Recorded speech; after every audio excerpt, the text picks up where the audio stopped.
পৃথিবীর বায়ুমণ্ডল স্তরে বিভক্ত। প্রত্যেকটির নিজস্ব বৈশিষ্ট্য রয়েছে। এই স্তরগুলি যা স্থল স্তর থেকে আরোহণ করে ট্রপোস্ফিয়ার, স্ট্র্যাটোস্ফিয়ার, মেসোস্ফিয়ার, থার্মোস্ফিয়ার এবং এক্সোস্ফিয়ার নামে পরিচিত। এক্সোস্ফিয়ার ক্রমান্বয়ে আন্তঃগ্রহীয় স্থানে অদৃশ্য হয়ে যায়। এক্সোস্ফিয়ার স্তরটি মূলত হাইড্রোজেন, হিলিয়াম এবং বিভিন্ন ভারী অণু যেমন নাইট্রোজেন, অক্সিজেন এবং কার্বন ডাইঅক্সাইডের অত্যন্ত কম ঘনত্বের সমন্বয়ে গঠিত।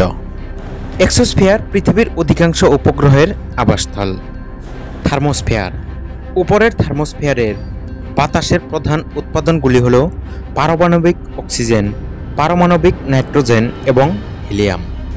থার্মোস্ফিয়ার সূর্যের এক্স-রে এবং ইউভি শক্তির একটি বড় অংশ শোষণ করে। ট্রপোস্ফিয়ারে বায়ুমণ্ডলের বেশিরভাগ ভর থাকে। ট্রপোস্ফিয়ার বেশিরভাগ মেঘের আবাসস্থল এবং এটিও যেখানে বেশিরভাগ আবহাওয়া ঘটে।